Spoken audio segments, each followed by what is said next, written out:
Hi ma'am. हाय। हमारे ज़िले में अमेठी प्रज्ञा प्रोग्राम चल रहा है, उसके बारे में मैं आपसे आपका सामान्य परिचय जानना चाहूँगी। ओके, मेरा सामान्य परिचय। Yes ma'am. ठीक है, मेरा नाम मिथिलेश है। मैं GGIC संग्रामपुर में as a sports teacher working हूँ।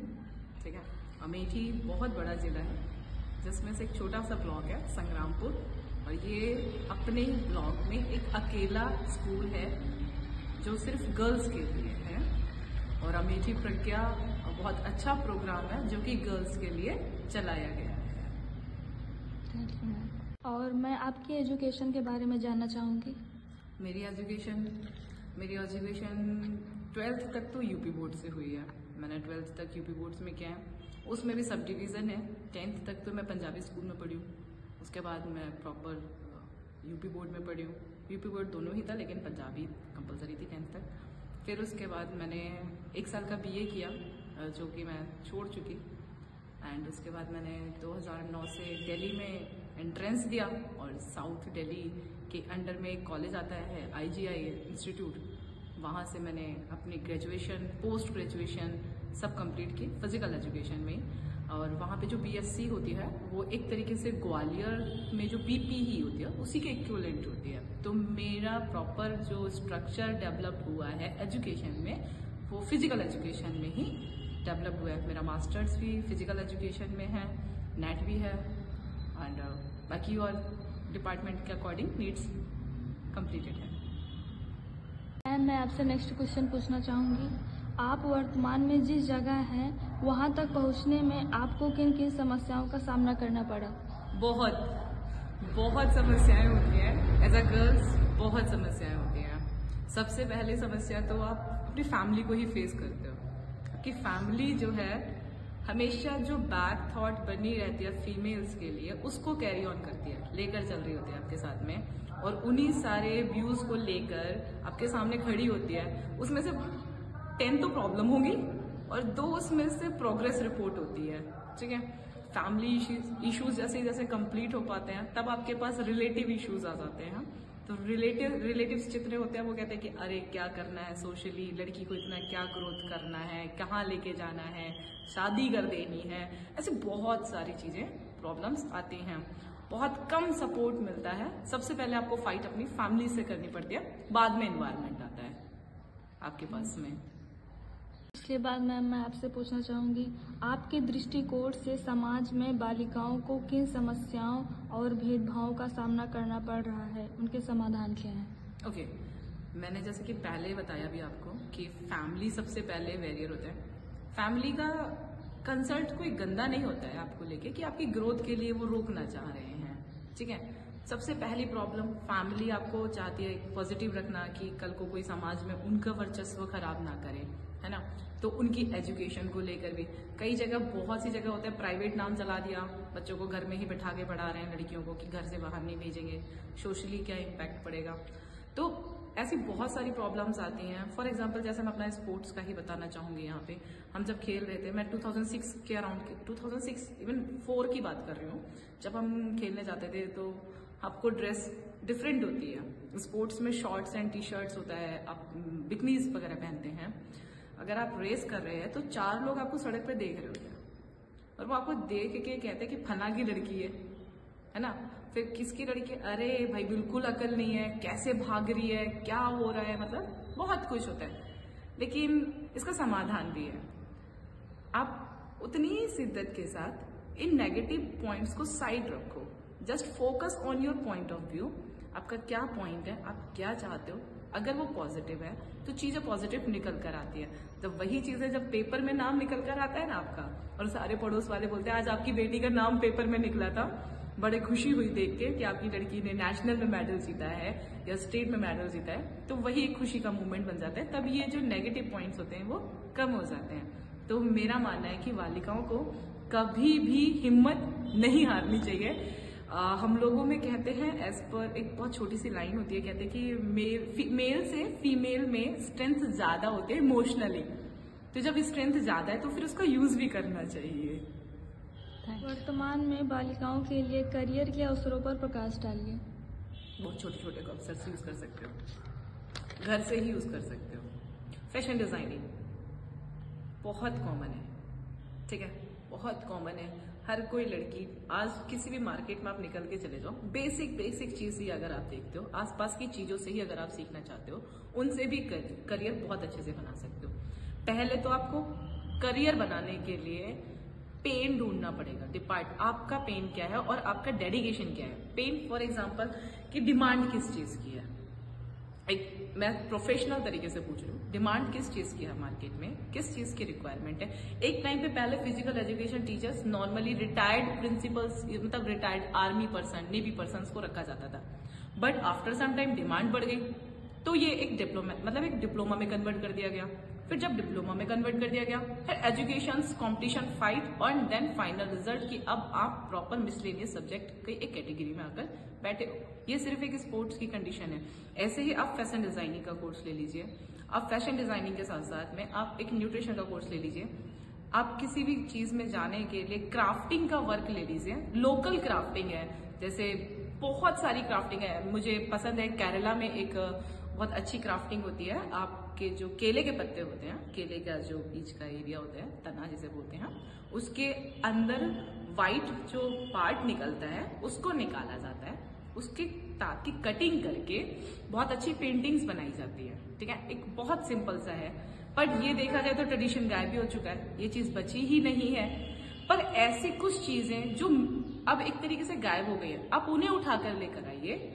डिमांड है, आज के लोगों में बहुत डिमांड है चीजों की, आप उन चीजों पे फोकस करिए। आपके पास रूट्स अलग हैं, डिग्री ही तो चाहिए आपको किसी चीज को रन करने के लिए। फिजिकल एजुकेशन की डिग्री है, स्पोर्ट्स करा रहे हैं, जरूरी है कि हम सिर्फ एथलेटिक कराएं, हमारी स्किल, बेसिक स्किल अच्छी है, हम वॉलीबॉल भी करवा सकते हैं, बच्चे का एटलीस्ट बेस तो तैयार कर सकते हैं। तो आप बेस लेवल तो वर्क कहीं ना कहीं क्रिएट कर सकते हैं। न्यूट्रिशन होता है हमारे में, फिजियोलॉजीज होती है, बायोमैकेनिक्स होती है, इतने सारे सब्जेक्ट्स होते हैं, आप उन्हीं से बेस क्रिएट कर सकते हैं।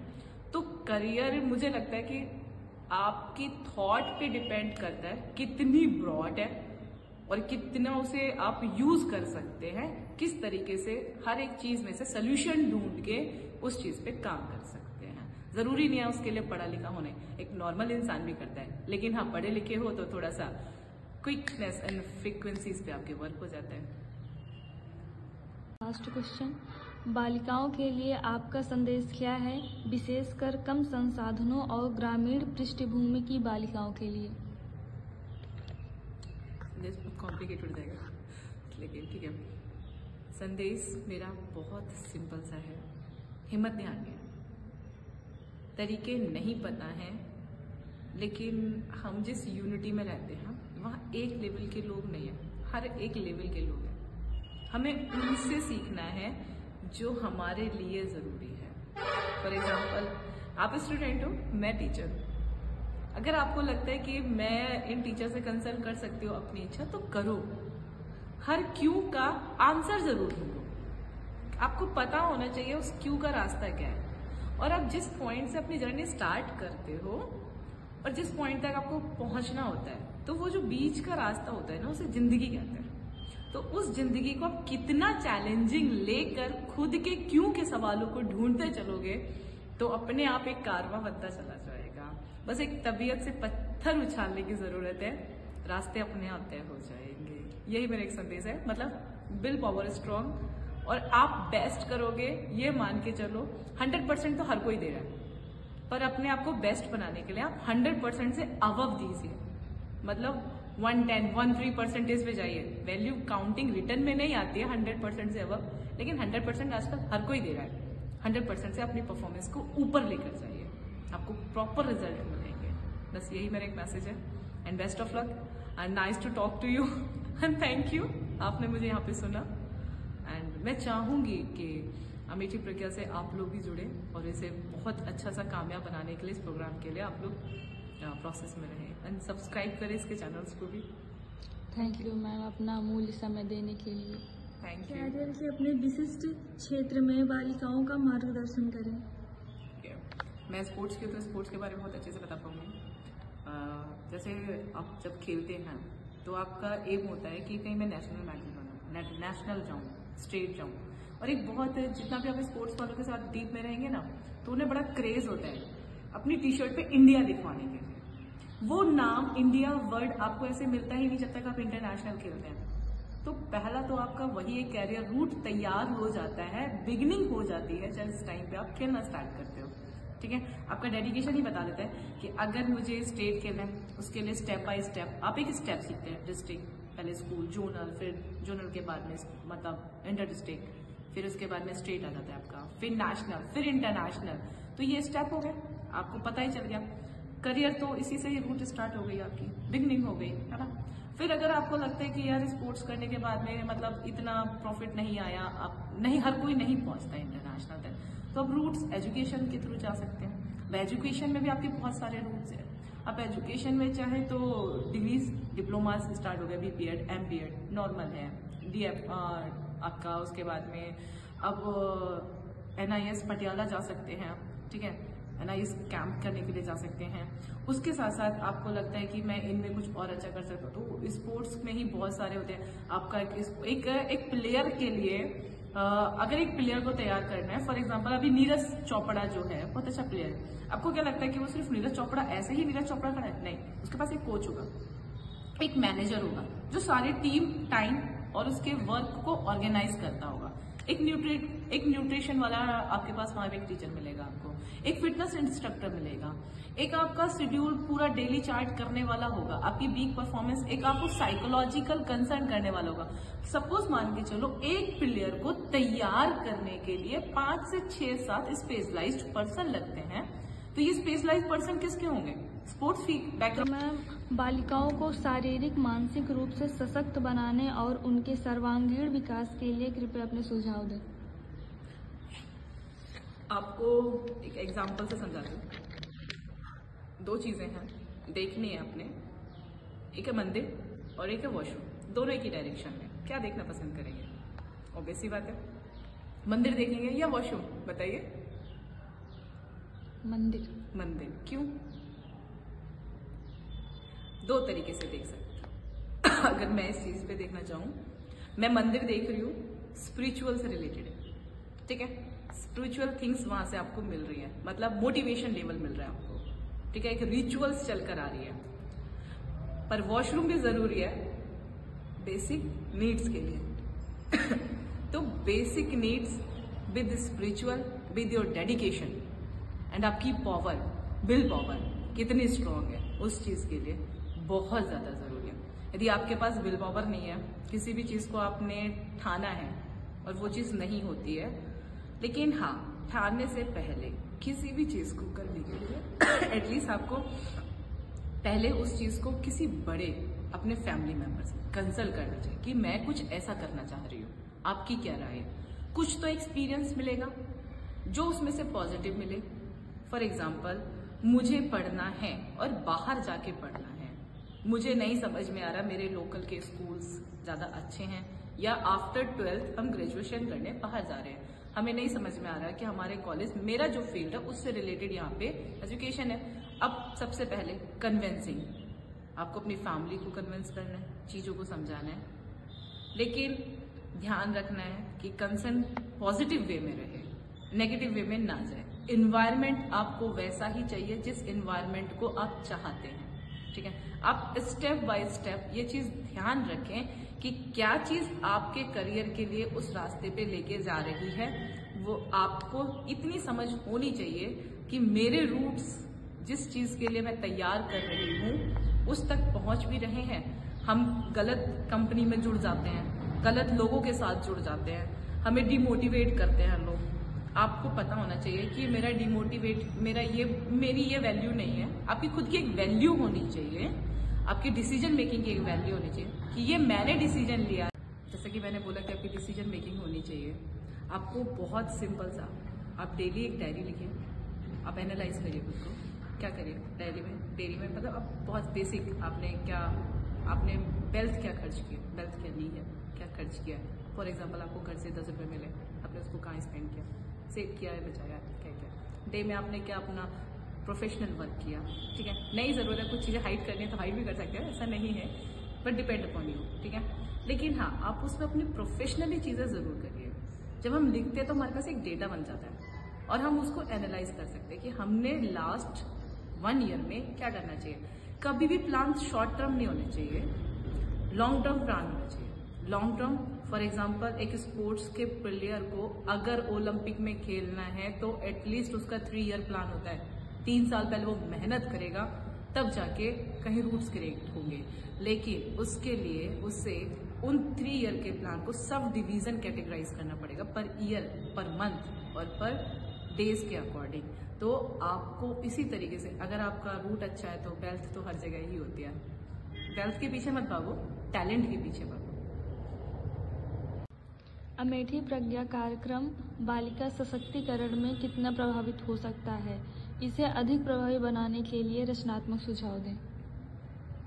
अमेठी प्रज्ञा, मैंने जितना इसके बारे में सुना है या जितना इसके बारे में पढ़ा है, अच्छी स्कीम है।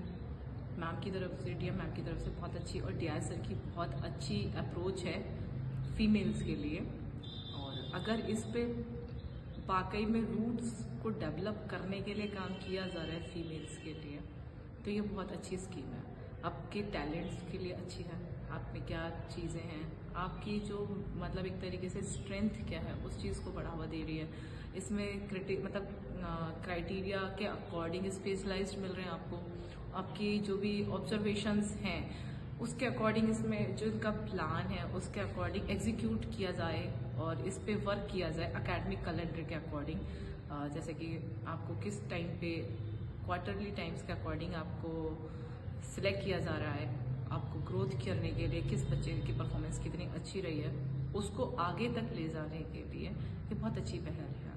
और अगर देखा जाए तो एक डिस्ट्रिक्ट एजुकेशन लेवल सिस्टम, अगर आपको जानना है आपका क्या है, अमेठी बहुत पॉलिटिकली नाम सुना जाता है। अगर ये प्रोसेस बहुत अच्छी होती है, मेरा मानना है कि एक डिस्ट्रिक्ट की एजुकेशन वैल्यू अंडरस्टैंड कराने के लिए और फीमेल के लिए तो बहुत ही अच्छा ये डेवलपमेंट प्रोग्राम है।